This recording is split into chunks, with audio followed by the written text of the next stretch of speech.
Okay so hello everyone. आज हम बात करेंगे 2024 की सबसे बड़ी blockbuster film Pushpa 2 the rule के बारे में। इस रिव्यू में हम देखेंगे कैसे पुष्पा 2 की कहानी जो पावर, रिवेंज और लाल चंदन की स्मगलिंग के आसपास घूमती है। इसके जो ड्रॉपिंग एक्शन सीक्वेंसेस और इमोशनल मोमेंट्स, ये मूवी 4 अलग अलग सेक्टर्स को एक्सप्लेन करते हुए सभी पहलुओं को एक साथ कंबाइन करके बताया गया है और पुष्पा भाऊ का धमाकेदार रोल को कैसे बिल्डअप दिया है। सो इन सभी पॉइंट्स को समझते हैं स्पॉइलर अलर्ट के साथ वन एंड ओनली CS सिनेपिक में।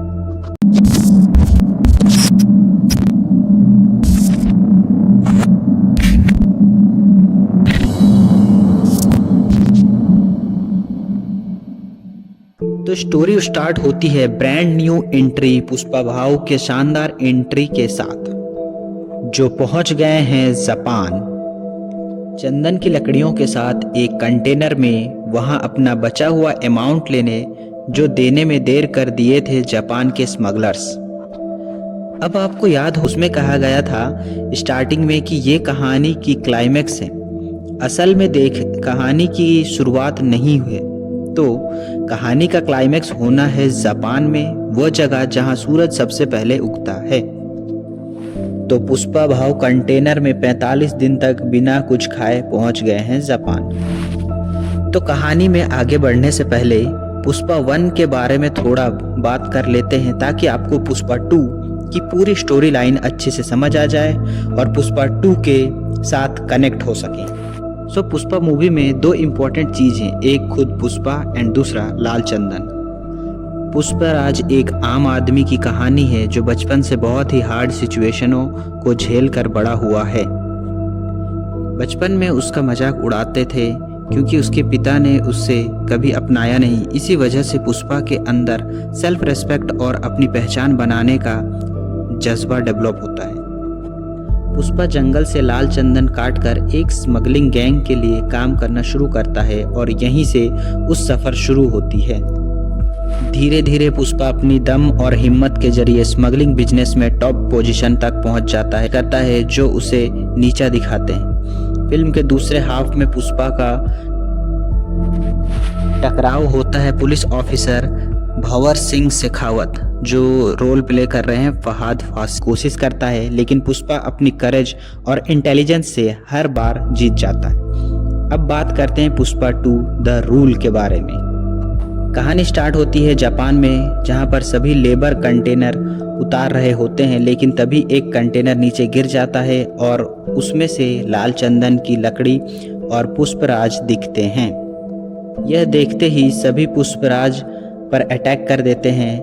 पुष्पा भी उन पर काउंटर अटैक करता है और इसी फाइट के दौरान पुष्पा को कंधे पर गोली लग जाती है और वो समुद्र के पानी में गिर जाता है और पुष्पा को कुछ मेमोरीज आती हैं। पुष्पराज की शादी हो चुकी होती है और वो सिंडिकेट का लीडर बनके सिंडिकेट को रूल कर रहा होता है।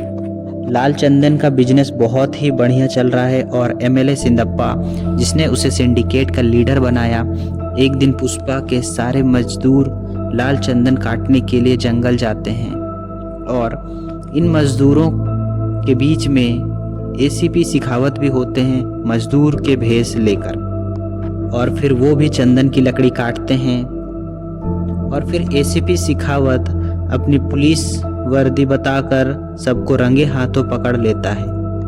जब ये बात पुष्पा को पता लगती है, पुष्पा अपने आदमियों के साथ अपनी गाड़ी में पुलिस स्टेशन पहुंच जाता है और सभी को छुड़ा कर ले आता है। अगले सीन में पुष्पा MLA सिंदप्पा से मिलता है, फिर वो CM के पास मिलने जाते हैं, बट वहीं CM पुष्पा के साथ फोटो खिंचवाने के लिए मना कर देता है और पुष्पा के बहुत बेइज्जती भी कर देता है। पुष्पा वही सिंदप्पा से कहता है कि अब CM तुम्हें बनना है और जितनी भी पैसे लगेंगे वो पुष्पा देगा, और फिर इसी काम पे लग जाता है। फिर सबसे पहले सिंडिकेट मीटिंग रखता है और सारे मेंबर्स को ही बताता है कि बहुत बड़ी डील मिली है और इसलिए अब उन सबको बहुत ज़्यादा प्रोडक्ट करना है। सब तैयार हो जाते हैं और एक प्लेस डिसाइड करते हैं, वहीं सबके लाल चंदन इकट्ठा होनी है। एक मीटिंग रखता है और सारे मेंबर्स को ही बताता है कि बहुत बड़ी डील मिली है और इसलिए अब उन सबको बहुत ज़्यादा प्रोडक्ट करना है। सब तैयार हो जाते हैं और एक प्लेस डिसाइड करते हैं, वहीं सबके लाल चंदन इकट्ठा होनी है। वहीं एसीपी शेखावत सिंडिकेट के एक मेंबर को पकड़ लेता है और उसको मार देता है। इसी सभी सिंडिकेट मेंबर डर जाते हैं और एमएलए सिद्धप्पा से मिलते हैं और पुष्पा और शेखावत दोनों की दुश्मनी खत्म करने की कहते हैं ताकि बाकी लोग अपना काम सही से कर सके। एमएलए शेखावत से मिलता है और पुष्पा से सॉरी बुलवाने को कहता है। पुष्पा आता है और सॉरी बोल देता है। ये सुनकर सभी शॉक हो जाते हैं और शेखावत बहुत खुश हो जाता है और फिर पुष्पा वहाँ से चला जाता है। बट फिर पुष्पा कभी झुकेगा नहीं, एटीट्यूड लेकर वापस आता है और एसीपी शेखावत के कार को टक्कर मारकर पूल में गिरा देता है।